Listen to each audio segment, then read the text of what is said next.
He shattered her legs, screamed "You're fired," and discarded her like trash, thinking he'd gotten away with it. But 2 years later, Marcus Chun would learn the hard way: some people never stay gone.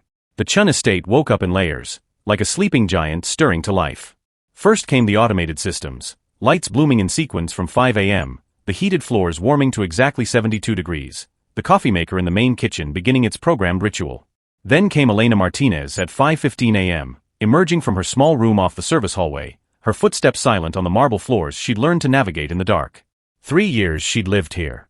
3 years of existing in the negative spaces of Marcus Chen's life, maintaining the illusion that his 12,000-square-foot mansion cleaned itself, that meals appeared through magic, that the invisible machinery of comfort required no human hands.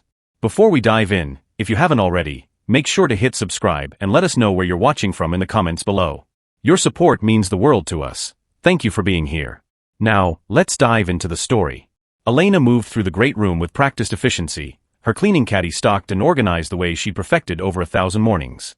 The floor-to-ceiling windows overlooking the private lake were spotless. She'd cleaned them yesterday, but she ran the microfiber cloth across them anyway, checking for the impossible: a smudge, a streak, anything that might draw Marcus Chen's attention to the fact that she existed.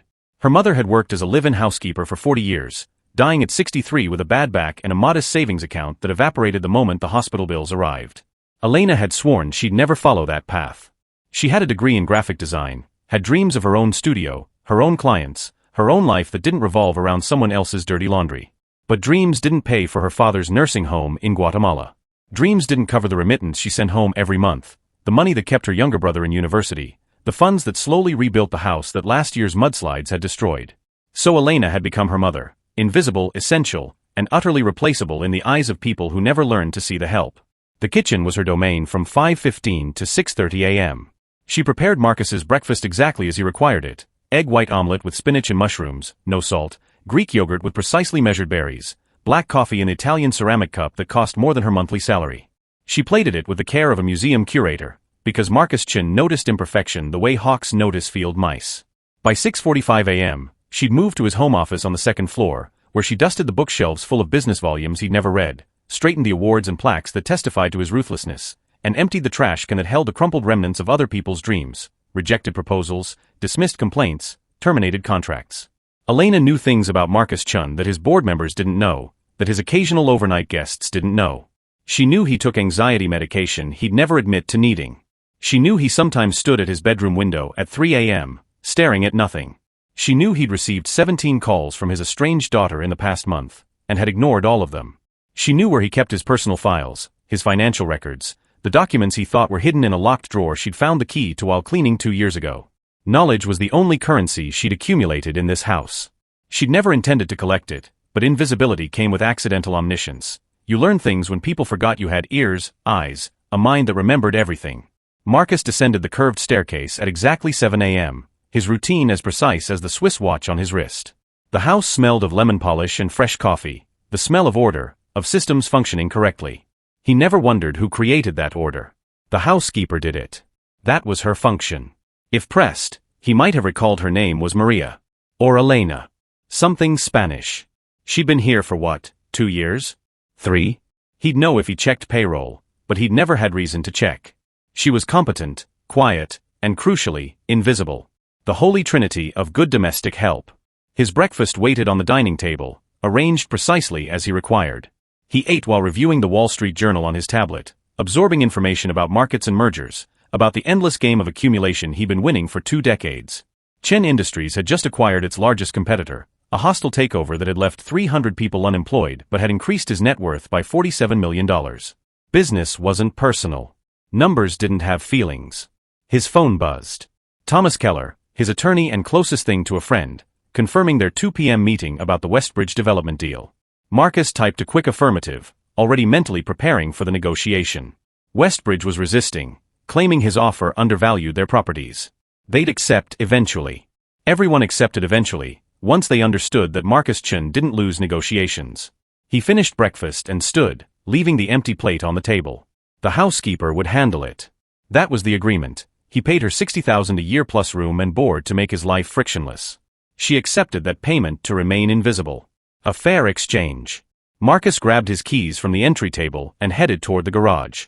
His calendar showed a 9 a.m. meeting downtown, But first he needed to check something in the pool house, the contractor's quote for the renovation he'd approved last week.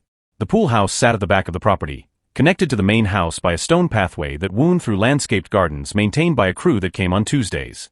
Elena had cleaned the main floor by 7:30 a.m. and was now tackling the service areas, the mudroom, the storage closet near the garage, the small spaces Marcus Chin never saw but that accumulated dust and disorder anyway.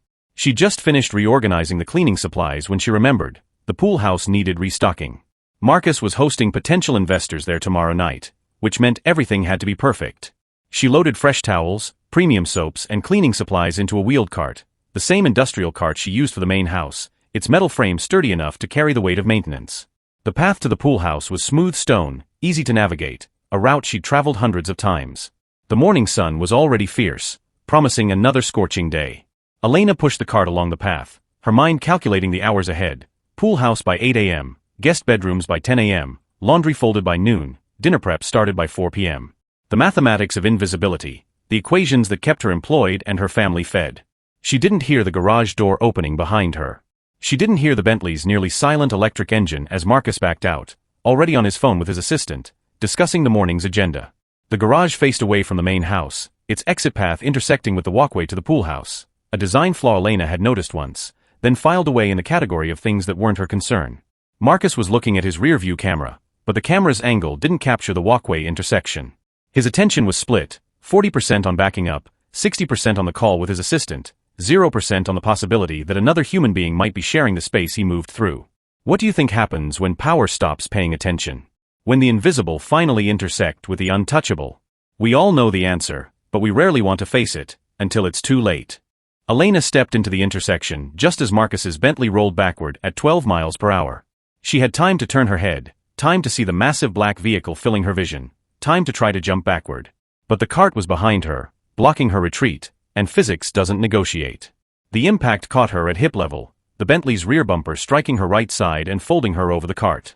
She felt the pressure first, then the wrongness, bones moving in directions they'd never moved, her right leg trapped between metal and metal, the cart collapsing under the combined weight of vehicle and body. Then came the pain. Not sharp, not yet, that would come later. This was different, a deep cellular scream as her femur fractured, as her hip dislocated, as the nerves in her leg fired every distress signal simultaneously. She heard herself make a sound, something between a gasp and a wail, a noise she'd never heard from her own throat. Marcus felt the bump, gentle, barely noticeable, like hitting a speed bump. He stopped immediately, his brain processing, driveway is flat, no speed bumps here. He put the Bentley in park and stepped out, irritation already forming in his mind. What had the landscapers left in the driveway now? Then he saw her. The housekeeper, collapsed over a broken cart, her right leg bent at an angle that made his stomach lurch. Blood was already seeping through her uniform pants, pooling on the stone beneath her. For 3 full seconds, Marcus Chen's carefully constructed world stopped functioning.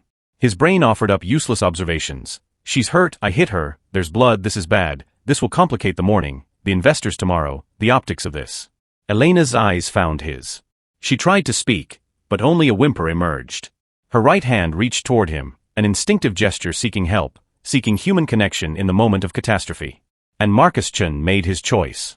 The same choice he'd been making for 22 years, the choice that had built his empire and hollowed out his humanity. He pulled out his phone and called his attorney. Not 911. Not an ambulance. His attorney. Thomas, I have a situation, Marcus said, his voice already steadying, his mind already constructing the narrative he'd need. There's been an accident at the house. The housekeeper. I need you here before I call anyone else. Elena heard these words through a fog of pain and shock. Heard him prioritize the lawyer over her life. Heard him calculate, even now, how to minimize his exposure rather than maximize her chances. She closed her eyes, but she didn't close her mind.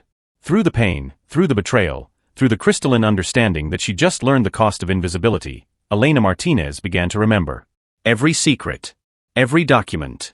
Every vulnerability in the fortress of Marcus Chen's life that she'd accidentally collected over 3 years of being the ghost in his mansion. She would survive this. And when she did, she would teach him that ghosts make terrible enemies, because they already know how to haunt you. Thomas Keller arrived in 17 minutes, which was 14 minutes faster than the ambulance Marcus finally called after his attorney's Mercedes pulled into the circular driveway. Elena remained on the stone pathway, her consciousness flickering like a dying light bulb, her body going into shock while 2 men in expensive suits stood over her discussing liability. Did anyone see it happen? Thomas asked, his voice clinical, detached. He was already in damage control mode, his mind running through the scenarios like a computer processing algorithms. No. The staff doesn't arrive until 9. Gardeners come on Tuesdays. Marcus's voice was steady now, the initial shock metabolized into strategy. It was an accident, Thomas. She stepped into my path while I was backing out. Security cameras? 3 covering the front of the property, 2 on the main entrance, 1 on the garage. None on this pathway. Marcus had designed it that way intentionally. The back of the estate was his private domain, free from the surveillance that covered the public-facing areas. Thomas nodded, crouching beside Elena without touching her. Can you hear me? What's your name? Elena's eyes opened, focusing with difficulty. Elena, she whispered, her voice thin as paper. Elena Martinez. Please, ambulance. It's coming, Thomas said, which was technically true now that Marcus had called 9 minutes ago. Can you tell me what happened? Through the haze of pain, Elena understood what was happening. She'd cleaned enough offices, overheard enough phone calls, understood enough about how powerful men operated to recognize an interrogation disguised as concern. They were building their version of events before her blood had even dried. He backed into me, she managed. Didn't see me. I couldn't move. The cart. Were you in the driveway? Thomas asked gently. Behind his vehicle. Elena's mind, even clouded with pain, caught the trap. If she'd been behind the vehicle, she was at fault, should have known better than to stand in a car's path. The pathway, she said. I was on the pathway to the pool house. He backed across it. The pathway intersects with the driveway, Marcus interjected, his tone reasonable, a man simply clarifying facts. It's technically a shared space. I've told the landscapers a dozen times to be careful there. But I'm not a landscaper, Elena thought. I live here. You know I live here. You know this pathway is how I access the pool house every single day. The ambulance sirens grew louder, their wail cutting through the morning air like an accusation. Marcus and Thomas stepped back, their postures shifting into the choreography of concerned employer and professional counsel. By the time the paramedics rushed over with their equipment and urgent questions, both men had their faces arranged in expressions of appropriate worry. Elena felt hands on her, professional and impersonal, checking vitals and stabilizing her leg with movements that sent fresh waves of agony through her nervous system. She heard terms she didn't understand: compound fracture, possible arterial damage, blood pressure dropping, and then she was being lifted onto a stretcher, the world tilting sickeningly. I'm riding with her, Marcus announced suddenly, a decision that surprised even Thomas. She's my employee. I should be there. It was a good move, Elena realized dimly. The concerned employer, taking responsibility, staying by his injured worker's side. The optics were perfect. She wanted to refuse, wanted to scream that she'd rather bleed out alone than accept his performed compassion, but the paramedics were already loading her into the ambulance, and Marcus was climbing in beside her, his hand briefly touching her shoulder in a gesture that would look caring to anyone who didn't know the calculation behind it. The surgery took 4 hours. The orthopedic surgeon, Dr. Patricia Morrison, emerged grim-faced to deliver the news to Marcus, who'd spent those hours in the waiting room making calls, sending emails, managing his empire from a vinyl chair that cost less than his morning coffee. The femur fracture was severe, Dr. Morrison said, her exhaustion evident. We've stabilized it with pins and plates, but there's significant soft tissue damage. The hip dislocation complicated things. We had to repair torn ligaments. More concerning is the nerve damage in her right leg. Nerve damage. Marcus's concern was genuine now, but not for Elena. Nerve damage meant long-term disability, which meant workers' compensation, which meant complications. The sciatic nerve was compressed during the impact. We won't know the full extent for several weeks, but there's a strong possibility of permanent mobility issues. She'll need extensive physical therapy, possibly for years. Walking without assistance. Dr. Morrison paused, choosing her words carefully. It's too early to say definitively, but you should prepare for the possibility that she may never regain full function. The words hung in the sterile air like a sentence being pronounced. Marcus felt something twist in his chest, not quite guilt, not quite fear, but something in the adjacent neighborhood. A woman had walked into his driveway this morning. Now she might never walk properly again. Can I see her? He asked. She's in recovery. Family only right now. I'm her employer. She lives on my property. I'm the closest thing to family she has here. It was true and horrifying in its truth. Elena had no one in this country, no emergency contact except the number for his estate. Dr. Morrison studied him for a moment, her expression unreadable. 5 minutes. She needs rest. Elena was awake when Marcus entered the recovery room, though awake was generous. The anesthesia had left her floating in a strange twilight, her thoughts sluggish but her memory sharp. She saw Marcus approach, saw him arrange his face into an expression of concern, and felt a cold clarity cut through the drug-induced fog. "Elena," he said softly, pulling a chair beside her bed. "The surgery went well. Dr. Morrison says you'll recover, but it'll take time. Extensive physical therapy." He paused, and Elena heard the calculation in that pause, the mental mathematics of cost and liability. "I want you to know that Chen Industries will cover all your medical expenses. Full coverage. You won't pay a penny." It sounded generous. It would sound generous to anyone listening. But Elena heard what he wasn't saying: Chen Industries, not Marcus Chen personally. Corporate insurance, which meant corporate lawyers, which meant documentation and control, and the company owning the narrative of her injury. The house. Elena managed, her tongue thick from the drugs. "Don't worry about the house. I've already called an agency for temporary help. You focus on healing." Temporary help. The words settled like stones in her stomach. "My room is waiting for you," Marcus said smoothly, "when you're ready to return. Though, Elena, we need to be realistic. Your recovery is going to be long. Months, possibly. And the work you did, it's physical. Demanding. Even after you heal, there might be limitations." There it was.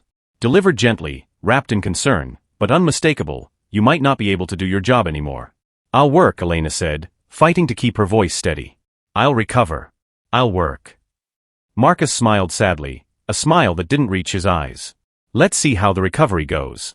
Right now, you need to rest. We'll talk more when you're stronger." He stood, patted her hand with the same gesture he might use with a dog, and left. Elena watched him go, watched the door close behind him, and felt something crystallize in her chest, something cold and sharp and utterly clear. She'd been invisible for 3 years. She'd been patient. She'd been grateful for the job that paid her enough to support her family, while slowly crushing her spirit. She'd accepted the bargain: your dignity for their comfort, your humanity for their convenience. But Marcus Chun had just shown her the final term of that contract, the clause written in invisible ink: when you break, you're disposed of. When you cost more than you're worth, you're replaced. When you're no longer useful, you're no longer anything. People always think they want to know what someone would do in their position, don't they? They want to believe they'd be different, stronger, more forgiving. But what would you do if someone broke your body and then calculated whether you were still profitable enough to keep around? Elena spent 14 days in the hospital, 14 days of pain management and physical therapy consultations and visits from Chen Industries' human resources director, a sharp-eyed woman named Patricia who brought paperwork and sympathy in equal measure, neither of them genuine. "We need to discuss your employment status," Patricia said on day 12, her voice professionally compassionate.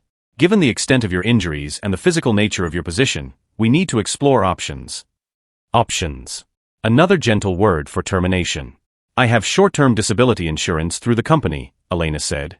She'd read her employment contract carefully when she'd signed it, had understood even then that she was one injury away from poverty. "You do," Patricia confirmed. "Which will cover 60% of your salary for up to 12 weeks. After that, we'd need to evaluate whether you can return to your full duties." And Elena. She paused, her expression sympathetic in the way HR professionals practiced in mirrors. "Your position is live-in domestic service. Even if you recover enough to perform the physical tasks, the living arrangement requires someone who can be available 24/7, who can respond to immediate needs. With your mobility limitations." "I'll be able to walk," Elena insisted, though Dr. Morrison's latest assessment had been less optimistic. The nerve damage was more extensive than initially thought. She'd need a cane, possibly permanently. Her right leg would never regain full strength. "Perhaps," Patricia said gently. "But Mr. Chen's household requires someone fully capable. We can't have you attempting tasks that might cause re-injury, expose the company to additional liability." "Expose the company," Elena repeated, her voice flat. "I was injured on company property, by the company's CEO, while performing my job." Patricia's sympathetic expression flickered. "It was an unfortunate accident. Which is why we're being so generous with the medical coverage and disability pay. But you must understand, Elena, we can't hold your position indefinitely. We've already hired someone to temporarily fill your role. If you can't return to full duty within the 12 weeks, I'm fired." Let's not use that word. Let's call it a mutual understanding that your current condition is incompatible with the position's requirements. Elena stared at this woman who'd probably never cleaned anything in her life, who'd certainly never been invisible, who was now gently explaining that being crippled by your employer was grounds for unemployment. I need to think, Elena said. Of course. Take your time. Well, not too much time. We'll need a decision by the end of your disability period. Patricia stood, smoothing her skirt. For what it's worth, Elena, I am sorry this happened. But we have to think about what's best for the company. After she left, Elena lay in her hospital bed staring at the ceiling tiles, counting them to avoid thinking about the abyss that had just opened beneath her life. No job meant no income. No income meant no remittances home. No remittances meant her father's nursing home would discharge him, her brother would have to leave university, the house in Guatemala would remain unfinished. 3 years of invisible labor, erased in 14 days because she'd had the audacity to occupy space in Marcus Chen's driveway at the wrong moment. Her phone buzzed. A text from an unknown number. This is Thomas Keller, Mr. Chen's attorney. We need to discuss settlement options regarding your accident. Please call at your convenience. Settlement. Another word for silence. They'd offer her money, probably a decent amount, in exchange for signing away her rights, agreeing not to sue, disappearing gracefully from Marcus Chen's life and conscience. Elena deleted the text. She wasn't ready to discuss settlements. She wasn't ready to calculate what her shattered leg and destroyed livelihood were worth in dollar amounts that would never be enough. But she was ready to remember. Every document she'd seen in Marcus's office. Every phone call she'd overheard. Every secret she'd collected without meaning to, without wanting to, just by being invisible in a house where powerful men forgot that walls had ears. Marcus didn't come to pick her up. He sent his driver Ramon, with an envelope and instructions. Ramon at least had the decency to look uncomfortable as he helped Elena into the wheelchair the hospital insisted she use until she was stronger. Mr. Chen wanted me to give you this, Ramon said, handing her the envelope. Inside was a check for $25,000 and a letter on Chen Industries letterhead. Dear Elena, please accept this gesture as acknowledgement of your years of service and the unfortunate accident that occurred. While we cannot offer continued employment given your medical limitations, we want to ensure you have resources for your recovery and transition. This payment is in addition to your disability benefits and medical coverage. We trust this demonstrates our commitment to your well-being. We wish you the very best in your future endeavors. Sincerely, Marcus Chen, CEO, Chen Industries. $25,000. Slightly more than half her annual salary. The cost of his guilt, calculated and dispensed. She was being paid off and fired in the same sterile paragraph, with language so carefully crafted by lawyers that it admitted no fault while performing generosity. Where should I take you? Ramon asked gently. He'd always been kind to her, one of the few people on Marcus's staff who treated her like a human being. I don't know, Elena admitted. The room off the service hallway was no longer hers. She had no apartment, no family in the country, no plan for what came after invisibility ended. I know a place, Ramon said quietly. Extended stay hotel, not too expensive. Week-to-week rates. I'll take you there, help you get settled. Elena nodded, unable to speak past the lump in her throat. Ramon was being kind, which somehow made everything worse, a reminder that some people still saw her, even as the one who owed her most had turned away. The drive back past the Chun estate nearly broke her. She saw the mansion's gates, the manicured grounds, the pathway where she'd fallen. Someone had power washed away the bloodstains, she noticed. Evidence erased. Another invisible problem solved. The extended stay hotel was clean but grim, the kind of place where people stayed when their lives had gone sideways and they were figuring out which direction led to recovery versus which led to permanent displacement. Ramon helped her inside, carried her few belongings, the items he'd collected from her room at Marcus's orders, and left the check on the small table with an expression that said more than words could. When he was gone, Elena sat on the edge of the bed that would be her home for the foreseeable future, her right leg throbbing despite the pain medication, her cane leaning against the nightstand like a monument to her new limitations. She opened her laptop, one of the few valuable possessions she owned, and stared at the screen. She could spend the next 12 weeks feeling sorry for herself. She could take the settlement money, move somewhere cheap, find some remote work she could do while sitting down, and fade into the mass of people who'd been chewed up by the powerful and spat out with just enough resources to not sue. Or she could do what Marcus Chun had never expected from his invisible housekeeper. She could remember. She could plan. She could transform 3 years of accumulated knowledge into something sharp enough to cut through the walls of his fortress. Elena's fingers moved across the keyboard, opening a new document. At the top she typed, "The Education of Marcus Chin, a comprehensive study in consequences." She smiled for the first time in 2 weeks. It wasn't a kind smile. It wasn't forgiving. It was the smile of a woman who'd spent 3 years learning every vulnerability of a man who thought he was invincible. Marcus Chun had taught her that people were disposable, that loyalty was worthless, that the powerful owed nothing to those they crushed. She was about to teach him a different lesson, one that would take 2 years to deliver, and that he would never forget. The ghost in his mansion was gone. But ghosts, Elena knew, had ways of coming back. And when they did, they brought all the darkness they'd collected in the shadows with them. Physical therapy was hell rendered in fluorescent lighting and elastic bands.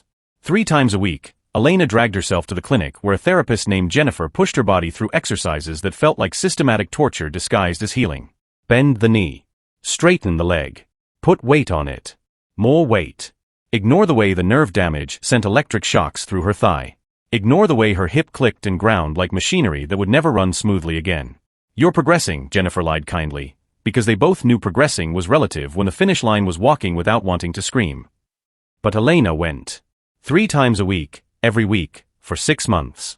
Not because she believed in recovery. The cane leaning against the wall was a permanent fixture now, her right leg forever weaker, forever aching, forever reminding her of the cost of occupying space in Marcus Chen's world. She went because rage made excellent fuel, and she needed to be strong enough to deliver what she was building. The extended stay hotel had become her war room. The walls were covered with printouts, timelines, photographs she'd taken during her years at the estate, innocent images of the house, the grounds, the office where Marcus kept his secrets. Her laptop ran day and night, compiling data, cross-referencing documents, building the architecture of revenge. It started with the documents she'd photographed 2 years ago, back when she'd found the key to Marcus's locked drawer. She'd taken pictures on impulse, some instinct whispering that powerful men always had secrets worth keeping. Financial records that didn't match public disclosures. Emails discussing deals that skirted the edge of legality. Contracts with clauses that would horrify shareholders if they knew what their CEO was really agreeing to. But documents alone weren't enough. Marcus had lawyers who could bury papers in procedural quicksand, spin narratives that transformed crimes into aggressive business practices. Elena needed more. She needed context. She needed connections. She needed to understand the full ecosystem of Marcus Chen's empire so she could identify which pillar, when removed, would bring the whole temple down.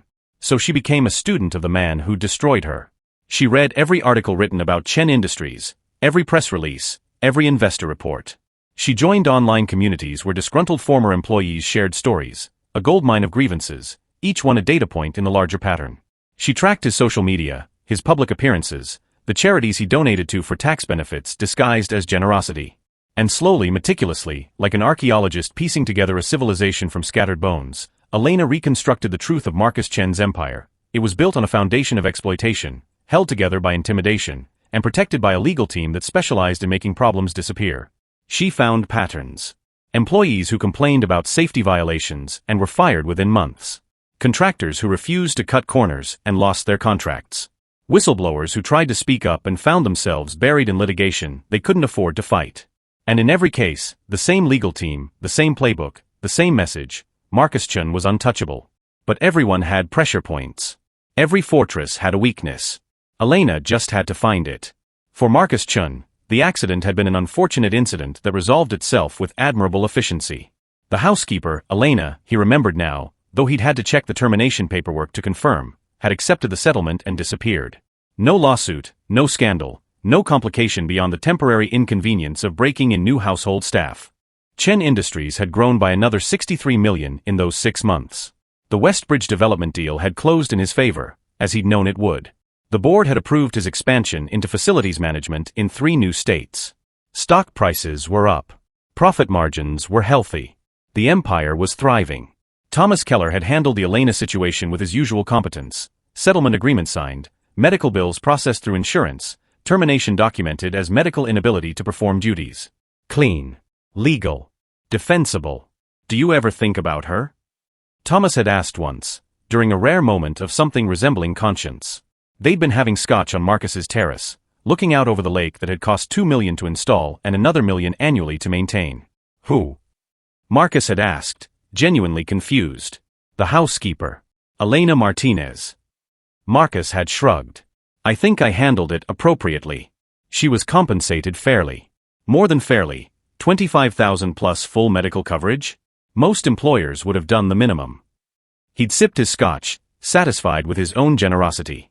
I hope she's doing well, wherever she ended up. It was the most thought he'd given her in months. She'd been compartmentalized, filed away in the mental drawer labeled resolved issues, somewhere between a settled lawsuit and a renegotiated contract. He'd moved on. The way you moved on from anything that no longer required attention. The new housekeeper was adequate. Older, less efficient than Elena had been, but competent enough. Marcus had learned her name this time, Susan, and made a point of saying good morning when he saw her, which he considered progress in his people skills. See?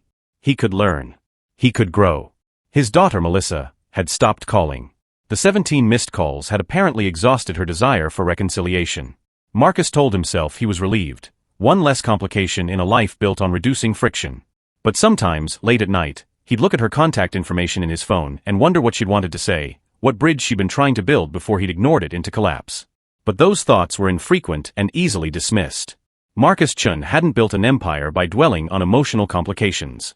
Forward momentum was everything. The past was irrelevant except as a learning experience, and he'd learned his lesson from the Elena situation. Install cameras on the back pathway, implement better safety protocols for household staff, ensure comprehensive documentation of all employment arrangements. Problem identified, solution implemented, system improved. That was how you built success, by treating mistakes as data rather than dwelling on them as tragedies. The break came from an unexpected source, a Reddit thread in a community for commercial cleaning workers. Someone had posted about working for Chen Industries' facilities management division, complaining about the pressure to cut corners, to use cheaper and more dangerous chemicals, to skip safety protocols to meet impossible efficiency quotas. Elena had been monitoring these communities for months, watching for patterns. This post was different. The poster, username Sanitation Sally 2847, had details.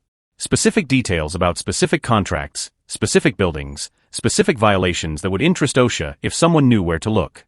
Elena sent a private message. I used to work for Marcus Chun. I understand what you're going through. If you're willing to talk, I'm willing to listen.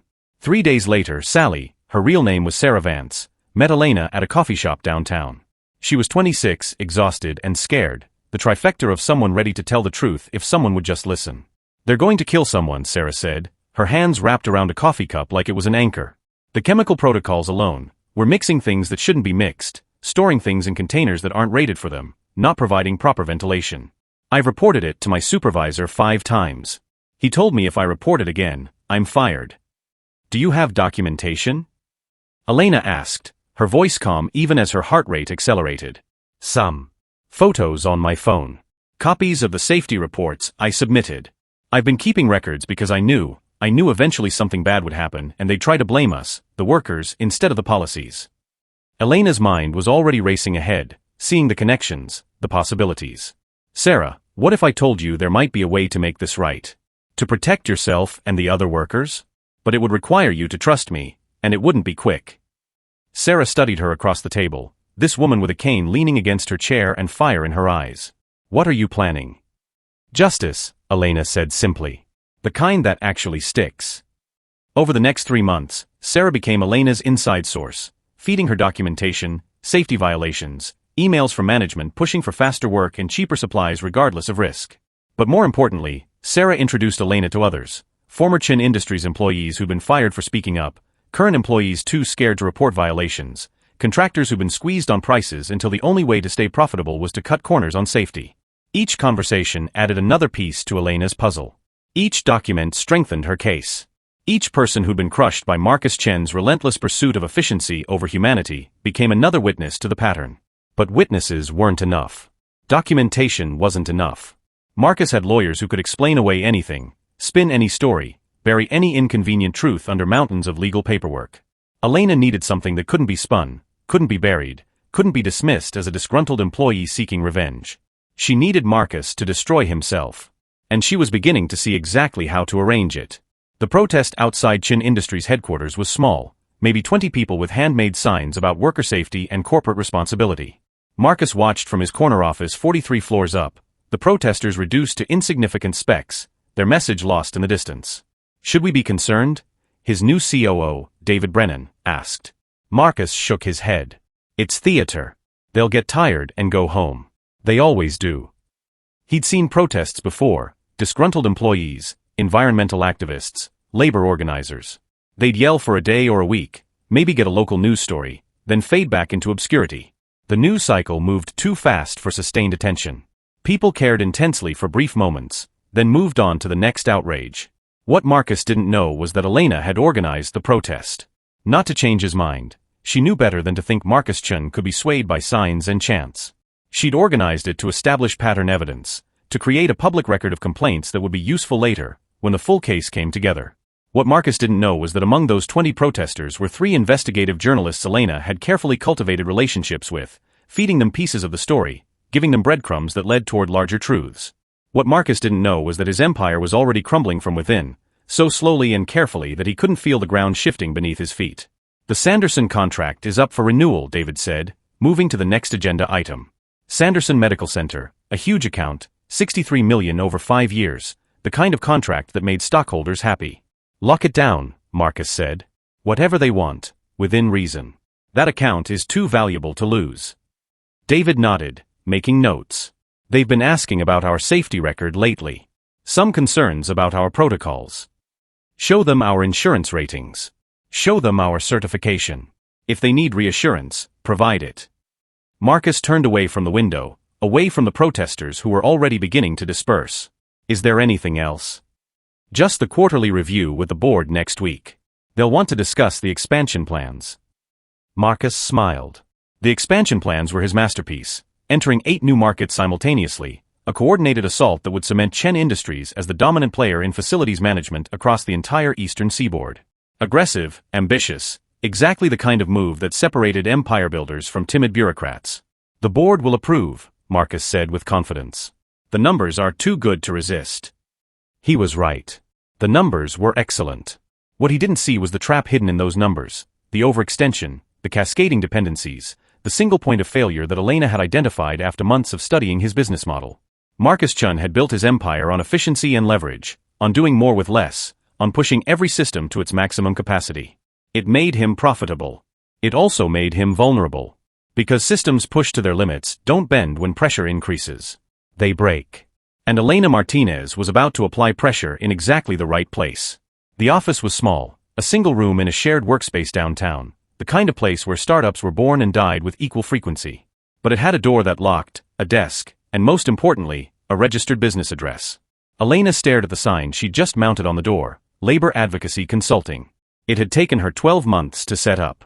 12 months of research, networking, building relationships with labor lawyers, workplace safety experts, investigative journalists, and former Chen Industries employees who had stories to tell.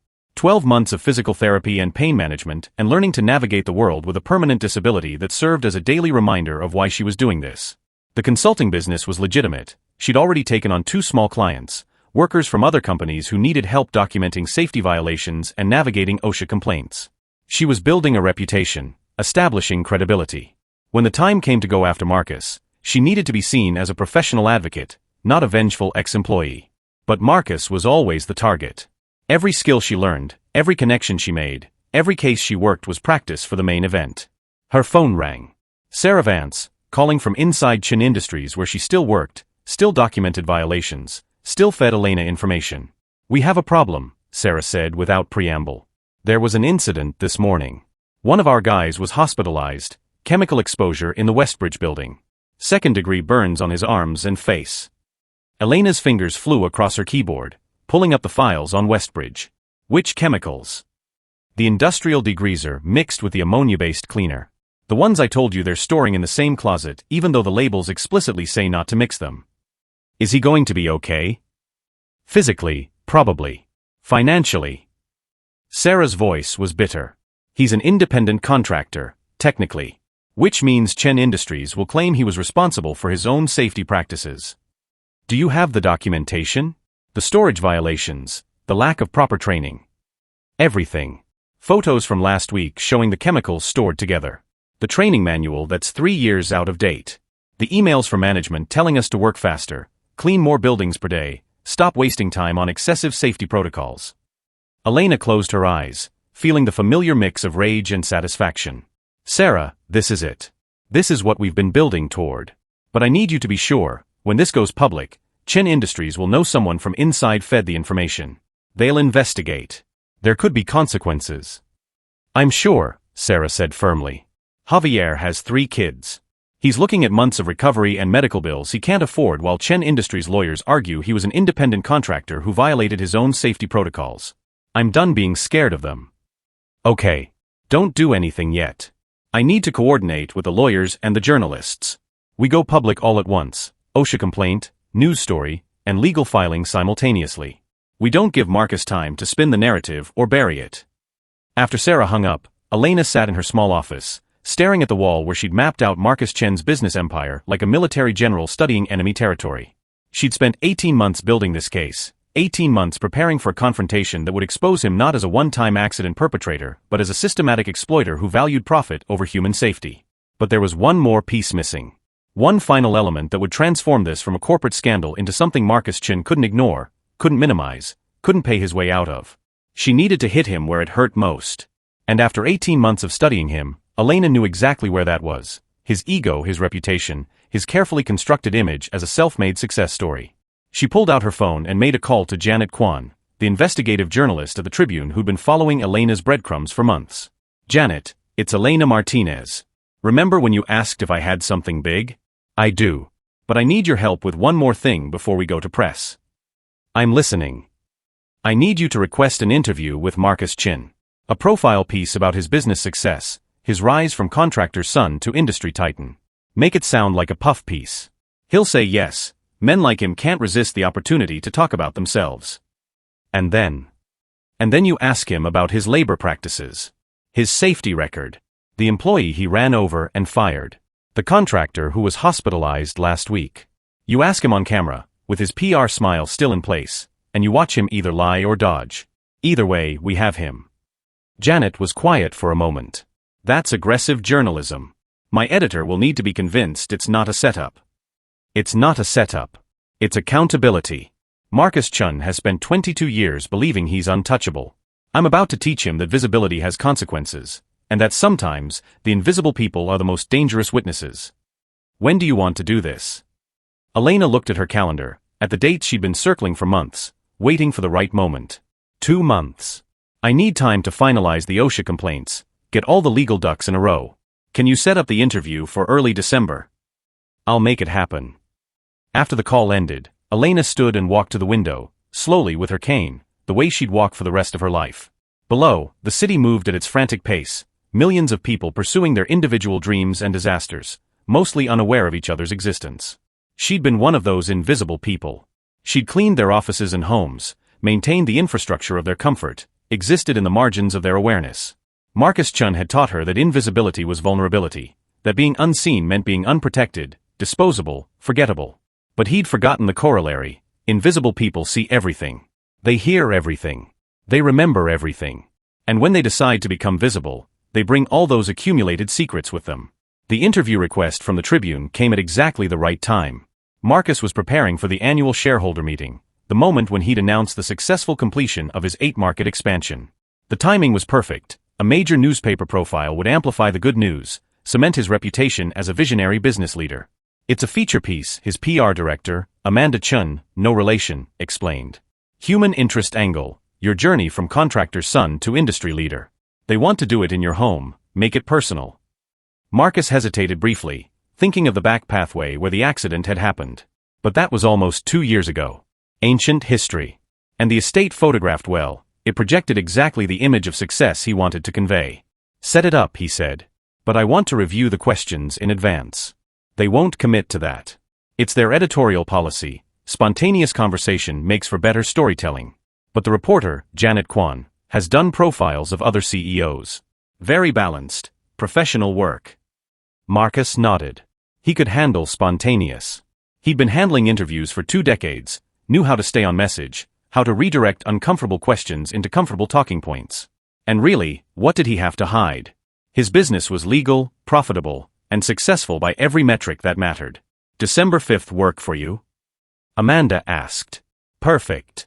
Schedule it for the afternoon. The light will be better for photographs. What Marcus didn't know was that December 5th was exactly 2 years and 1 day after Elena Martinez had been discharged from a hospital with a check for $25,000 and a letter thanking her for her service. Elena had chosen the date deliberately, a small symmetry that pleased her sense of poetic justice. What Marcus didn't know was that on December 4th, comprehensive OSHA complaints would be filed against Chen Industries in 8 different jurisdictions simultaneously.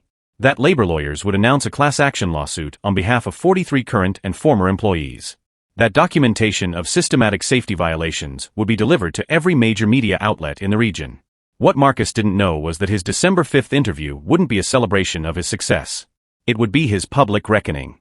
And Elena Martinez, the invisible woman he'd broken and discarded, would be watching from her small office downtown, seeing the beginning of the end of his empire, an ending she'd spent 2 years carefully, methodically, brilliantly orchestrating.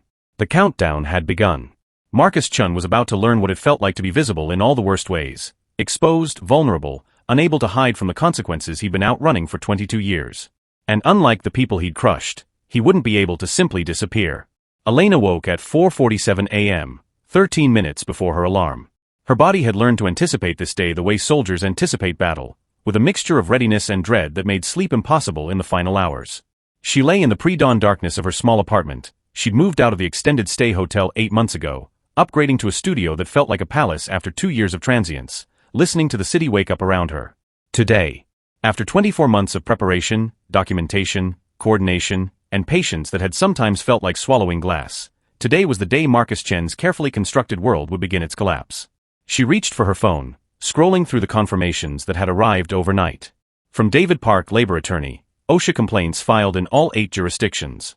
Documentation uploaded. Case numbers confirmed. Expect media inquiries by 9 a.m. From Janet Kwan, Tribune, interview still scheduled for tomorrow, 2 p.m. He has no idea what's coming. I've never been more ready for a story in my life. From Sarah Vance, I'm scared but I'm ready. 43 workers are ready. We're not backing down. From Miguel Torres, her former supervisor who'd been forced out of Chen Industries 6 months after Elena, every former employee in the network has been contacted. They're prepared to go on record. Marcus Chun is about to learn that the people he made invisible kept very detailed records. Elena pulled herself out of bed, reaching automatically for the cane that would be her companion for life. The physical therapy had done what it could. She could walk, could move independently, could live what most people would call a normal life. But normal was relative when your right leg ached with every weather change, when stairs required strategy, when you'd never again take for granted the simple act of walking across a room without calculating the distance. Small price, she reminded herself. Small price for justice. By 6 a.m., she was at her office. By 7 a.m., she'd confirmed receipt of all documentation by all parties. By 8 a.m., she was watching the news feeds on 3 different monitors, waiting for the detonation. It came at 8:47 a.m. Breaking, major facilities management company faces multiple OSHA complaints, safety violations alleged across 8 states. The headline appeared first on the Tribune's website, followed within minutes by pickups from regional outlets. By 9 a.m., it was trending on social media. By 9:30 a.m., the stock price of Chen Industries had dropped 7%. Elena watched it unfold with the clinical detachment of a surgeon observing a successful operation. Everything was proceeding exactly as planned. The OSHA complaints were the opening salvo, serious enough to be newsworthy, documented enough to be credible, widespread enough to suggest systematic problems rather than isolated incidents. But they were just the foundation. The real explosion would come with a class action lawsuit announcement at 10 a.m., followed by the detailed investigative report the Tribune would release at noon, followed by the personal testimonies from workers that would dominate the afternoon news cycle. And tomorrow Marcus Chun would sit for his interview, expecting a celebration of his success, and instead find himself confronted with the full scope of what he built, an empire of exploitation that had finally generated enough evidence to become indefensible. Marcus was in his home gym when Amanda called, her voice tight with controlled panic, the tone PR professionals used when the crisis was already beyond their control and they were calculating how to minimize the damage. "Have you seen the news?" she asked without preamble. "I don't watch news in the morning." "What's wrong?" Marcus was on the treadmill, maintaining the 5-mile morning run that kept him sharp. Routine was everything. Discipline was success. OSHA complaints. 8 of them. Filed simultaneously in every state where we operate. The Tribune is running it as their lead story. We're getting calls from every media outlet in the region.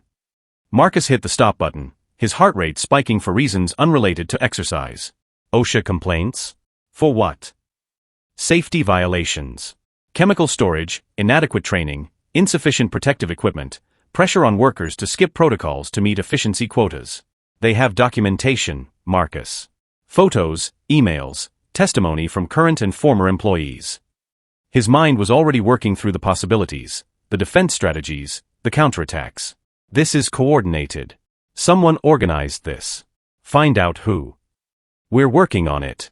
But Marcus, there's more. There's going to be a class action lawsuit announcement at 10. 43 plaintiffs, current and former employees alleging systematic safety violations and retaliation against whistleblowers. 43. The number hit like a physical blow. This wasn't a disgruntled employee seeking attention. This was organized, funded, prepared.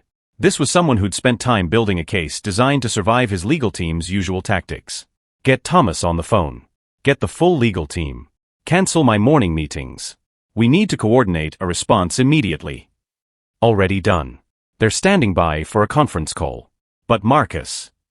Amanda paused, and he heard something in her voice he'd never heard before: doubt. The documentation they have is extensive.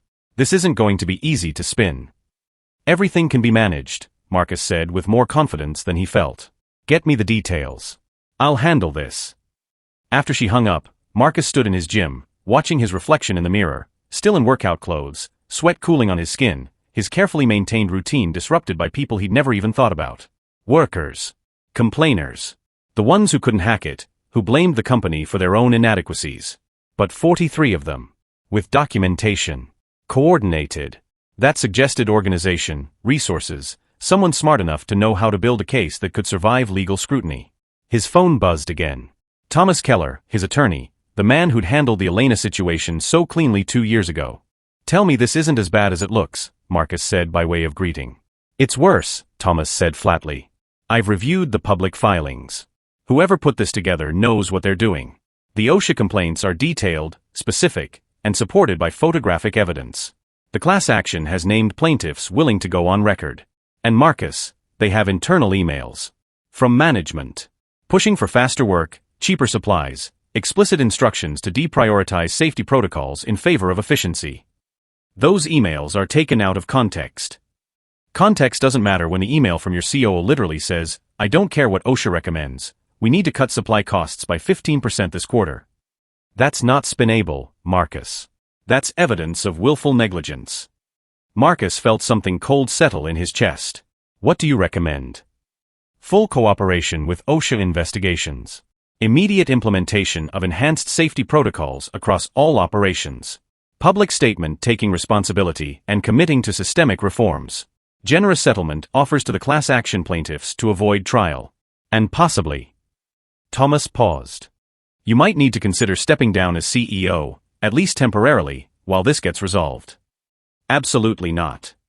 The words came out harder than Marcus intended. I built this company. I'm not walking away because some workers decided to coordinate their complaints. Marcus, your board is going to have concerns. Your stockholders are going to have concerns.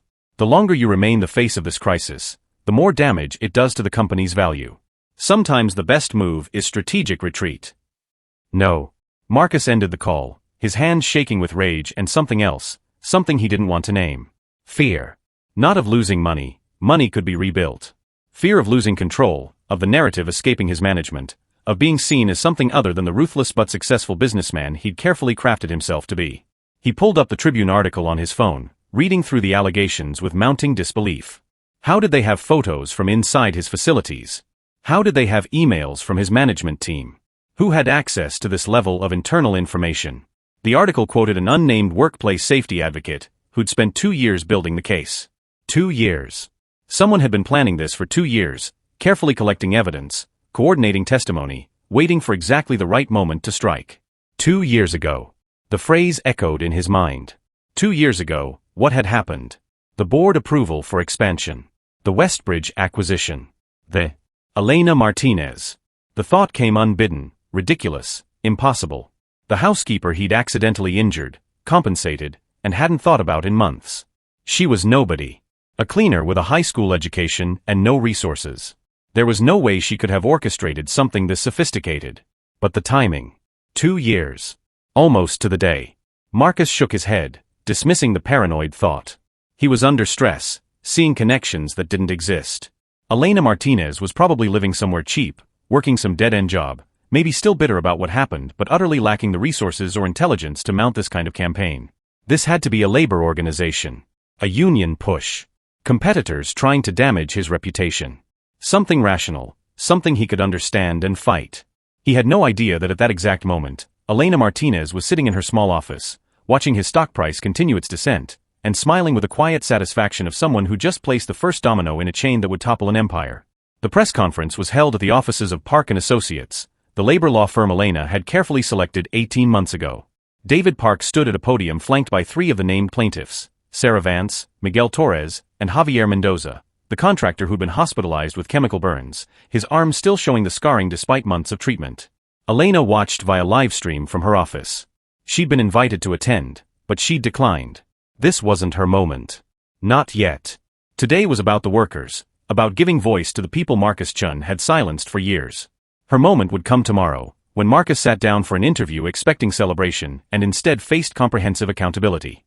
"We're here today," David Park began, his voice steady and professional, to announce a class action lawsuit against Chin Industries on behalf of 43 current and former employees who have been subjected to systematic safety violations, inadequate training, insufficient protective equipment, and retaliation for attempting to report these conditions. The cameras flashed. Reporters leaned forward. This was the kind of story that had everything: corporate malfeasance, injured workers, David versus Goliath dynamics. "Our clients represent just a fraction of the workers who've been affected by Chen Industries' profit-over-safety culture," David continued. "We have documentation spanning 5 years showing a pattern of management directives that explicitly prioritized cost-cutting and efficiency over worker safety. We have testimony from supervisors who were instructed to ignore OSHA guidelines. We have medical records of workers injured due to inadequate safety protocols. And we have evidence of systematic retaliation against anyone who tried to speak up." He gestured to the plaintiffs beside him. Sarah Vance worked for Chen Industries for 4 years. She filed 17 safety complaints through proper channels. She was told repeatedly to stop being difficult or face termination. Miguel Torres was a supervisor who refused to implement dangerous cost-cutting measures and was fired for performance issues despite a decade of positive reviews. And Javier Mendoza. David's voice softened. Javier was hospitalized with second-degree chemical burns because Chen Industries stored incompatible chemicals in the same closet despite clear warnings, in violation of basic safety protocols, because separating them would have required renting additional storage space. Javier stepped forward, his scarred arms visible to the cameras. He spoke in heavily accented English, his voice quiet but firm. "I have 3 children. I could not work for 3 months. Chen Industries said I was independent contractor, not their responsibility. But they told me what chemicals to use, where to store them, how fast to work. They controlled everything except when something went wrong. Then suddenly I was independent, responsible for myself." He paused, struggling with emotion. "I just want other workers to be safe. I don't want other fathers to go home with burns on their arms and explain to their children why daddy can't pick them up anymore." The press conference continued for another 40 minutes. Questions from reporters, detailed explanations of the legal claims, statements from each plaintiff. Elena watched it all, feeling a complex mixture of satisfaction and sorrow. Satisfaction that the truth was finally being told. Sorrow that it had taken broken bodies and ruined livelihoods to generate enough evidence to be heard. Her phone buzzed. A text from Janet Kwan. "Interview still on for tomorrow?" Chen's PR team called asking to postpone. "I told them no. They don't know I know why they want to postpone." Elena typed back, "Interview stays. He needs to answer for this on camera, not through prepared statements." Janet's response was immediate, "Agreed. This is going to be the most important interview of my career. And possibly the end of his." The emergency board meeting was brutal. Marcus sat at the head of the conference table in Chen Industries headquarters, facing 9 board members whose expressions ranged from concerned to openly hostile. The stock price had dropped 14% by market close. Customers were calling to discuss their contracts. Insurance companies were demanding documentation of safety practices. "Walk us through how this happened," demanded Patricia Morrison, the board chair and the closest thing Marcus had to an ally in the room. But even her tone was sharp, prosecutorial. "We're still investigating," Marcus said, maintaining his composure through sheer force of will. "What's clear is that this was a coordinated attack by disgruntled former employees working with labor activists." "Attack?" interrupted James Whitmore, the board member who'd always resented Marcus's leadership style. "Marcus, they have photographs of OSHA violations. They have emails from your management team. They have injured workers willing to testify. That's not an attack. That's documentation of actual problems." "Every facilities management company deals with safety complaints," Marcus countered. "It's the nature of the industry. We have thousands of employees working in hundreds of locations. Some incidents are inevitable." 43 plaintiffs isn't some incidents, Patricia cut in. "And the emails are damning. Your COO explicitly instructed supervisors to prioritize cost savings over safety recommendations. That's not industry standard. That's negligence. David was trying to meet the aggressive growth targets this board approved, Marcus shot back. You wanted expansion into 8 new markets. You wanted increased profit margins. You don't get those results by spending excessively on redundant safety measures that go beyond OSHA minimums. OSHA minimums are minimums, not suggestions, James said. And according to these complaints, you weren't even meeting those. The meeting continued for 3 hours, accusations, justifications, damage control strategies that all felt inadequate to the scope of the crisis. By the end, the board had demanded immediate implementation of enhanced safety protocols, expensive, full cooperation with all OSHA investigations, time-consuming, and Marcus's personal involvement in settlement negotiations with the class action plaintiffs, humiliating. What they hadn't done, yet, was call for his resignation. But Marcus could feel it hovering in the room like a sword suspended by increasingly thin thread. He left the building after dark, exhausted and furious, his mind racing through scenarios and solutions. This could be managed. Everything could be managed. He'd survived crises before. He'd survived competitors, economic downturns, regulatory challenges. He'd survived disgruntled workers with good lawyers. But the question kept circling back. Who organized this? Who had the intelligence, the resources, the patience to build a case this comprehensive and deploy it this effectively? 2 years. The timeline kept nagging at him. 2 years of someone collecting evidence, recruiting plaintiffs, coordinating with lawyers and journalists. 2 years of planning and preparation that suggested not just organization but personal investment, someone with a specific grievance against Chin Industries, against Marcus himself. His phone rang as he pulled into his estate. Thomas Keller, calling with more bad news, because that's all today had been. The Tribune just published a supplementary investigative report, Thomas said. It's extensive. Interviews with 37 former employees. Documentation of the pattern of retaliation. And Marcus. He paused. They have information about your personal involvement in safety decisions, including the 2019 incident where you overruled your operations director's recommendation to shut down the Riverside facility for ventilation repairs because it would have cost the company a week of lost contracts. That facility was functional. The ventilation met code. 3 workers were hospitalized with respiratory issues 2 months later. The report connects your decision directly to their injuries. Marcus closed his eyes, sitting in his car in his own driveway, feeling the walls closing in. Who's behind this, Thomas? This level of organization doesn't happen spontaneously. The Tribune's protecting their sources. The law firm won't comment beyond their public statements. But Marcus, does it matter? The evidence exists regardless of who compiled it. It mattered.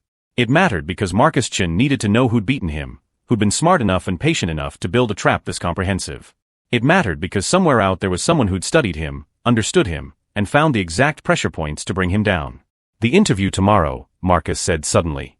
Should I cancel? Your PR team is recommending postponement, at least until we have a coordinated response strategy. But what do you recommend? Thomas was quiet for a long moment. I recommend you do the interview. Show confidence, not fear. Address the allegations directly, express commitment to making things right. Hiding looks guilty. But Marcus, be prepared. Based on today's news cycle, that interview is going to be confrontational. The reporter will ask hard questions. You need to have answers that don't sound defensive or dismissive. After the call ended, Marcus sat in his car, staring at the mansion he'd built with ruthless efficiency and questionable ethics. For the first time in 22 years, he allowed himself to wonder, had it been worth it? The money, the success, the empire, had it been worth the compromises, the people crushed along the way, the corners cut and rules bent? The answer should have been immediate, yes. Of course yes. Success was its own justification. Winning was everything. But sitting in his car, watching the lights of his empty mansion, Marcus found the certainty harder to summon than it had been yesterday, before the world learned who he really was. Elena worked until 2 a.m., monitoring news coverage, coordinating with lawyers, preparing for the final phase. Tomorrow's interview was the capstone, the moment when Marcus Chun would have to answer questions he couldn't dodge, confront truths he couldn't spin, and do it all on camera for public consumption. But there was one more piece. One final revelation she'd been saving for maximum impact. She opened the file she'd been refining for 2 years, the personal cost, a case study in corporate callousness. It was her story. The accident, the injury, the termination, the settlement that had been designed to buy her silence and erase her existence from Marcus Chen's conscience. She'd given it to Janet Kwan 3 months ago with explicit instructions. Publish it only after the class action lawsuit goes public, only after the pattern is established, only when Marcus can't dismiss it as an isolated incident or a bitter ex-employee seeking revenge. Tomorrow, after the interview aired, the Tribune would publish Elena's first-person account. With her name. With photographs of her injuries, her medical records, the settlement agreement she'd signed, and the documents showing how Chin Industries had systematically minimized and dismissed the incident. It would personalize the story, put a face on the corporate malfeasance, show that Marcus Chen's disregard for worker safety extended even to the people who lived in his house and knew his secrets.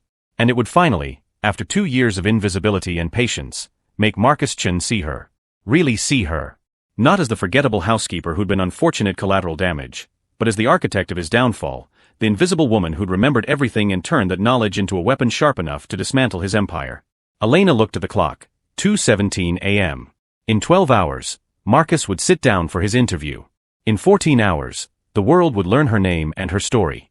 In 48 hours, the full scope of what she'd built would be undeniable, irrefutable, and utterly devastating to the man who'd taught her that being invisible meant being powerless. He'd been wrong. Invisibility had been her greatest advantage.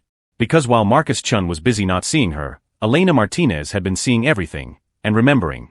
Tomorrow, his education would be complete. Tomorrow, he'd learn that some people, when you break them, don't disappear. They rebuild themselves into something stronger, sharper, and far more dangerous than they'd ever been before. Tomorrow, Marcus Chun would regret like a dog. And Elena Martinez would finally, after 2 years of pain and planning and patient rage, have her justice. She closed her laptop, took her pain medication, and lay down to sleep. For the first time in 2 years, her dreams were peaceful. Because tomorrow, the nightmare would belong to someone else. The Chen estate looked magnificent on camera. Janet Kwan's production crew had spent an hour setting up in the great room, positioning lights to capture the floor-to-ceiling windows, the elegant furniture, the careful curation of wealth that spoke of taste and success. Marcus had changed clothes 3 times before settling on business casual, expensive but approachable, successful but not ostentatious. He looked calm, practiced, ready. He had no idea he was sitting down for an execution. Janet began with softballs, exactly as expected. Marcus Chen, thank you for sitting down with us today. Let's start with your origin story. Your father was a contractor who lost everything when you were 17. How did that experience shape your approach to business? Marcus settled into his rehearsed narrative, the story he'd told 100 times. It taught me that sentiment and business don't mix. My father was a good man but a poor businessman. He couldn't say no to people, couldn't make hard decisions, couldn't prioritize profitability. I watched our family lose everything because he valued being liked over being effective. I swore I'd never make that mistake. And you haven't, Janet said, her tone neutral. Chen Industries has grown from a single cleaning contract to a $340 million empire in 20 years. That's remarkable success. What's your philosophy? Efficiency. Accountability. Clear metrics. Emotional decisions are bad decisions. I run my company on data, not feelings. He was hitting his stride now, relaxing into the familiar rhythm of explaining his success. Let's talk about that efficiency, Janet said, and Marcus didn't catch the shift in her tone, the way her posture changed from curious to prosecutorial. Yesterday, your company faced OSHA complaints in 8 states simultaneously. A class action lawsuit from 43 workers alleging systematic safety violations. Your stock price dropped 14%. How do you respond to allegations that your efficiency comes at the cost of worker safety? Marcus had prepared for this. Every large company faces complaints. It's inevitable when you employ thousands of people across multiple states. What matters is how you respond. We're cooperating fully with all investigations, and we're committed to meeting and exceeding all safety standards. But the allegations aren't about isolated incidents, Janet pressed. The documentation shows a pattern.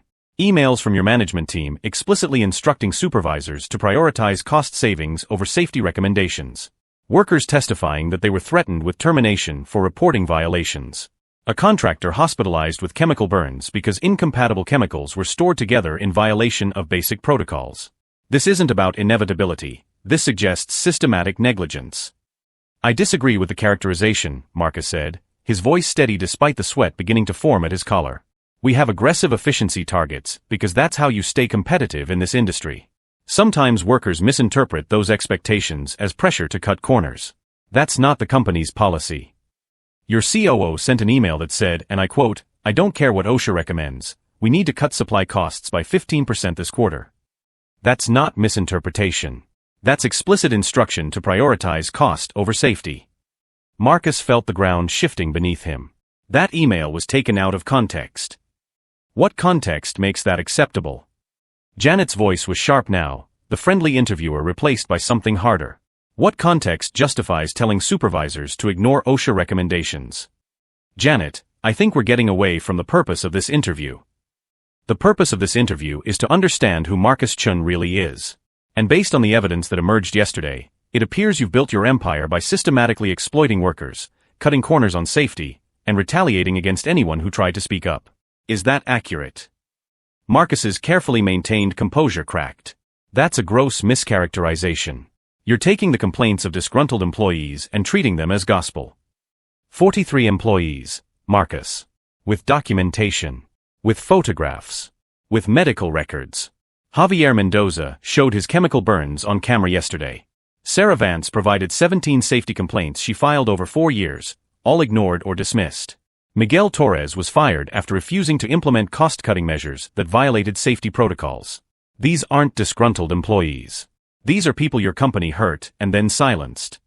This interview is over, Marcus said, standing up. You represented this as a profile piece, not an ambush. Sit down, Marcus. Janet's voice cut through the room like a blade. We're not done. Because there's one more person your company hurt. One more person you silenced. Or thought you did. Marcus froze. Something in her tone, in the way she was looking at him, triggered a warning his brain couldn't quite process. Janet pulled out a document. 2 years ago, you ran over your live-in housekeeper with your car. Elena Martinez. Fractured her femur, dislocated her hip, caused permanent nerve damage. You called your lawyer before you called the ambulance. You fired her while she was still in recovery, claiming her disability made her unable to perform her duties. You gave her a settlement of $25,000, less than half her annual salary, and made her sign a non-disclosure agreement. Do you remember her? The name hit Marcus like a physical blow. Elena Martinez. The housekeeper. The accident he'd compartmentalized. The incident he'd resolved. The problem he'd thought was buried under legal settlements and time. That was an accident. A tragic accident. We compensated her fairly. Fairly. Janet's voice was incredulous. You permanently disabled a woman who worked for you for 3 years, who lived in your house, who knew every detail of your life. You ran her over in your own driveway. And your first call was to your lawyer to discuss liability. Your second call, 9 minutes later, was to 911. You prioritized protecting yourself over getting her emergency medical care. That's not, I was in shock. And then you fired her. While she was still in physical therapy, learning to walk with a cane she'll need for the rest of her life, your HR director informed her that her medical limitations made her incompatible with her position. You disposed of her like a broken appliance. Marcus sank back into his chair, his mind reeling. How do you know all this? The settlement had a non-disclosure clause. Elena Martinez released you from that clause yesterday.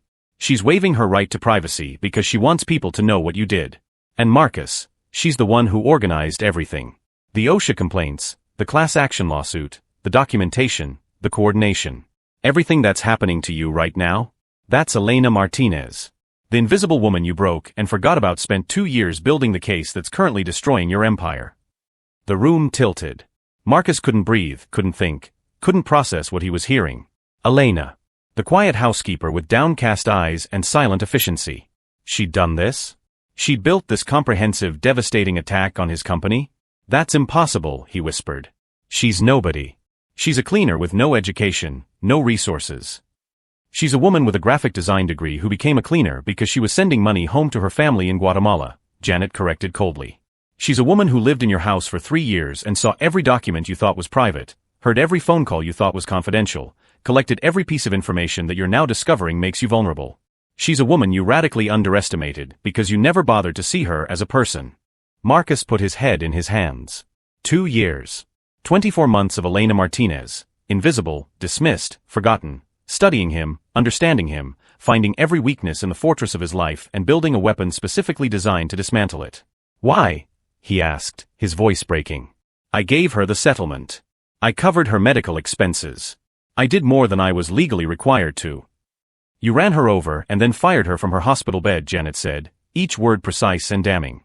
You treated her like she was disposable. You taught her that in your world, people only matter as long as they're useful.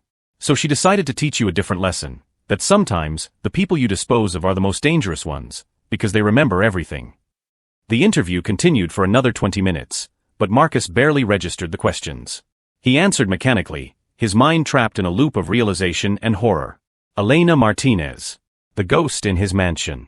The invisible woman who'd been visible all along, watching everything, remembering everything, waiting for exactly the right moment to strike. When Janet finally released him, Marcus sat alone in his great room. The room Elena had cleaned 1,000 times, the room where she'd overheard his phone calls and seen his documents and collected the ammunition that was now destroying everything he'd built. His phone was buzzing constantly. Amanda trying to reach him. Thomas. Board members. But Marcus couldn't answer. He could only sit in the ruins of his carefully managed image and understand, finally, the full cost of treating people as disposable. The interview aired during the evening news, edited for maximum impact. Marcus Chun looking calm and confident, then increasingly defensive, then devastated as Janet Kwan systematically dismantled his justifications and revealed Elena Martinez's role in his downfall. The clip of him saying she's nobody. She's a cleaner with no education, no resources went viral within an hour.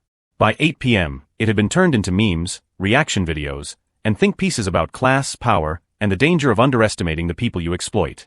Elena watched from her apartment, surrounded by the team that had made this possible. David Park, Sarah Vance, Miguel Torres, Janet Kwan, and a dozen others who believed in justice enough to risk their security for it. They brought champagne, but Elena couldn't drink. She could only watch Marcus Chen's face as he realized who'd beaten him, and feel the complex satisfaction of a goal 2 years in the making finally achieved. How does it feel? Sarah asked quietly. Elena considered the question. How did it feel to watch a man realize he'd been destroyed by someone he'd considered beneath notice? How did it feel to finally be visible after 3 years of invisibility, but on her terms, with her power? Like justice, Elena said finally. Not revenge. Justice. Her phone buzzed. A message from an unknown number. This is Marcus Chen. We need to talk. Please. Elena stared at the message. The man who'd never learned her name correctly, who'd run her over and fired her, who'd forgotten her existence for 2 years, now he wanted to talk. Now he needed something from her. She could ignore it. She could let him twist in the wind, let the legal process and public opinion and his crumbling empire be punishment enough. That would be satisfying in its own way. But Elena had spent 2 years being strategic, being patient, being smarter than her rage. And she understood something Marcus Chun was only beginning to learn. True power wasn't about destruction. It was about reconstruction. About taking the pieces of what someone broke and building something better, stronger, more purposeful. She typed back, tomorrow. 10 a.m. My office. Come alone.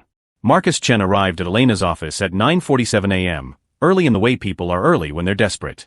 Elena watched him from her window, seeing him approach the building, seeing him check the address twice as if disbelieving that this modest shared workspace was really where the woman who destroyed his empire operated from.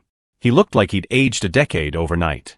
The confidence, the sharp-suited certainty, all of it had been stripped away, leaving someone smaller, more human, more frightened than Elena had ever seen him. She met him at the door, leaning on her cane, watching his eyes take in the office, the wall covered in documentation of his crimes, the timelines, the network maps that showed exactly how thoroughly she'd infiltrated and understood his empire. Elena, he said, and it was the first time she'd ever heard him say her name with full awareness of who she was. I don't know what to say. Then listen, Elena said, gesturing to a chair. Because I spent 2 years collecting what I'm about to tell you, and you're going to hear all of it. Marcus sat. Elena remained standing, a power dynamic she'd chosen deliberately. For 3 years, she'd been the one who stood while he sat, the one who served while he consumed, the one who existed at his convenience. Not today. 2 years ago, you ran me over in your driveway, Elena began, her voice steady. You called your lawyer before you called for help. You sat in the hospital waiting room managing your business, while I was in surgery learning that I'd never walk normally again. And when the doctors told you I'd have permanent limitations, you calculated whether I was still profitable enough to keep employed. Marcus opened his mouth, but Elena held up her hand. I'm not finished. You fired me from my hospital bed, through your HR director, with language so carefully crafted by lawyers that it admitted no fault while disposing of me as efficiently as you dispose of any broken asset. You gave me $25,000. The cost of your guilty conscience, and expected me to disappear from your life as completely as I'd existed in it. Elena, But here's what you didn't understand, Marcus. Invisible doesn't mean powerless. For 3 years, I lived in your house. I saw your documents, heard your phone calls, Watched you make the decisions that built your empire. I saw how you treated people. How you fired the operations director who wanted to shut down the Riverside facility for repairs. How you told your COO to ignore OSHA recommendations. How you turned empathy into a weakness and exploitation into a business model. She moved closer, and Marcus seemed to shrink in his chair. So when you broke me and threw me away, I decided to give you an education. I spent 2 years showing you what happens when you treat people as disposable. I organized the workers you silenced. I documented the violations you ignored. I built a case so comprehensive that your lawyers can't spin it and your money can't bury it. I made you visible, Marcus, visible in all the worst ways, exposed for exactly what you are. I know, Marcus whispered. I know what I am. What I've done. He looked up at her, and Elena saw something she'd never seen before in his eyes, genuine remorse. I can't undo it. I can't give you back what I took. But Elena, tell me how to make it right. Whatever you want, whatever it takes. I'll do it. This was the moment Elena had been waiting for. The moment when Marcus Chun, stripped of his defenses and his delusions, offered her the power to dictate terms. She could demand anything. His resignation. A massive settlement. Public apology. Complete destruction of everything he'd built. But Elena had spent 2 years learning that revenge, while satisfying, wasn't the same as justice. Justice meant change. Justice meant making sure what happened to her didn't happen to anyone else. Here's what you're going to do, Elena said, pulling out a document she'd prepared. You're going to settle the class action lawsuit with full compensation for every plaintiff. No caps, no negotiations, whatever damages the court determines plus 20%. You're going to implement every safety protocol recommended by OSHA across all your operations, and you're going to hire an independent safety director who reports directly to the board, not to you. Marcus nodded, his hands shaking as he took the document. Done, Marcus said. All of it. What else? You're going to step down as CEO. Not temporarily. Permanently. You'll remain on the board if the shareholders want you, but you don't get to run the company anymore. Your profit over people philosophy is over. That one hurt. Elena saw it in his face. The empire he'd built, the identity he'd constructed, all of it contingent on being the man in charge. But he nodded. And finally, Elena said, you're going to fund a non-profit. Labor Advocacy and Worker Safety Foundation. $50 million over 10 years. I'll run it. We'll provide legal support, safety training, and advocacy for workers in facilities management across the country. We'll be the voice for people who can't afford to fight companies like yours. And every year, you'll attend our fundraiser and write a check while looking the people you used to exploit in the eye. Marcus stared at her. You want me to fund the organization that will work against everything I built? No, Elena corrected. I want you to fund the organization that will fix everything you broke. That will protect the people you exploited. That will make sure the next Marcus Chun doesn't get to build an empire on the backs of workers he treats as disposable. That's... Marcus stopped, and then impossibly he laughed, a broken, bitter sound. That's brilliant. You're going to make me pay for my own reformation. I'm going to give you the chance to do something meaningful with your wealth besides accumulate more of it, Elena said. You told Janet Kwan that emotional decisions are bad decisions. That sentiment and business don't mix. I'm going to teach you that you were wrong. That the people you dismissed as nobody were actually everybody. And that your father's bankruptcy wasn't caused by compassion. It was caused by the same system you've been perpetuating, where people like you win by making sure people like me lose. She leaned against her desk, her damaged leg aching as it always did, but her voice strong. You have 48 hours to accept these terms. If you don't, I release the second round of documentation I've been holding back, the personal financial records I photographed from your locked drawer, the tax strategies that might interest the IRS, the contracts with clauses your shareholders don't know about. I'll destroy whatever's left of your empire and your reputation. But if you accept, if you actually commit to change, then maybe, something good comes from what you did to me. Marcus sat in silence for a long moment, processing the scope of what she was offering. Not revenge, but redemption. Not destruction, but transformation. The chance to become something better than what he'd been, purchased at the price of everything he'd valued. Why? He asked finally. Why give me this chance? After what I did to you, why not just destroy me completely? Elena considered the question. She thought about the woman she'd been 3 years ago, invisible, accepting, grateful for the scraps of dignity her employers allowed her. She thought about the woman she'd become, visible, powerful, unafraid. She thought about all the workers who trusted her to fight for them, and all the workers who'd come after who deserved better than what Marcus Chen's world had offered. Because I learned something you never did, Elena said. People aren't disposable. Everyone matters. Even you. Even the man who broke me and threw me away. You get a chance to be better. Don't waste it. The Labor Advocacy and Worker Safety Foundation held its inaugural fundraiser in a downtown hotel ballroom. 300 people attended, workers, advocates, journalists, and a handful of executives from companies that wanted to demonstrate their commitment to reform. Elena stood at the podium in a blue dress that cost more than her entire wardrobe had 3 years ago, her cane tucked beside her, and looked out at the faces that had made this possible. Sarah Vance, now the Foundation's Director of Worker Outreach. Miguel Torres, heading up the training program. David Park, serving on the Legal Advisory Board. Janet Kwan, whose investigative reporting had won 3 journalism awards and sparked reforms across the industry. And in the back of the room, barely visible, Marcus Chun. He'd kept every promise. He'd stepped down as CEO. He'd settled the lawsuits. He'd implemented the safety protocols. He'd written the first $10 million check to the foundation with hands that shook but didn't hesitate. He looked different. Smaller. Quieter. Less certain of his place in the world. Elena had heard he'd reconnected with his daughter, that he was in therapy, that he'd started volunteering at a job training center for people trying to re-enter the workforce after incarceration. Maybe he'd actually learned something. Maybe he was actually becoming better. Elena didn't know yet, and she wasn't ready to forgive. But she'd given him the chance to try, which was more than he'd given her.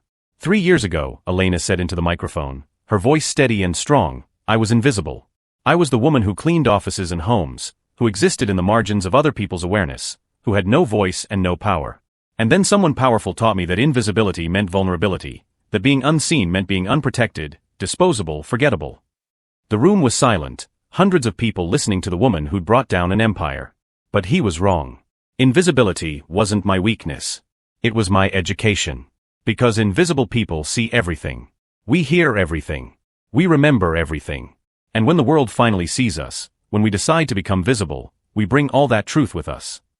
She gestured to the people in the crowd, workers who'd been injured, exploited, silenced. Everyone here was invisible once. Everyone here was told they didn't matter, that their safety was less important than someone else's profit, that speaking up would cost them everything. And everyone here decided that being seen was worth the risk.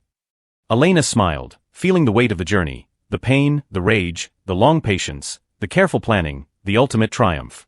So this foundation is for all of us. For every invisible person who deserves to be seen. For every worker who deserves to be safe. For every human being who deserves to matter. Because people aren't disposable. Everyone matters. And if you forget that, if you build your empire by treating people as less than human, someone like me will remember. And we will make you see us. The applause was thunderous. Elena looked out at the faces looking back at her, no longer invisible, no longer powerless, no longer willing to accept a world that valued profit over people. In the back of the room, Marcus Chun was crying. Silent tears tracking down his face as he watched the woman he'd broken stand tall and strong and victorious, leading an organization funded by his guilt and dedicated to preventing anyone else from becoming what he'd been. It was the most expensive education anyone had ever received. And Marcus Chun would be paying for it, in money and in humility and in constant reminders of what he'd done and who he'd hurt, for the rest of his life. But as Elena had promised, something good had come from the brokenness. Something powerful and purposeful and permanent. The invisible had become visible. The voiceless had found their voice. And the powerful had learned that sometimes, the people you dismiss as nobody become the people who change everything. Elena Martinez had spent 3 years being invisible. She'd spent 2 years becoming dangerous. And now she would spend the rest of her life making sure that no one else had to make that same journey, that workers would be protected, that power would be accountable, that the invisible would be seen before they had to fight to become visible. That was justice. Not revenge, but transformation.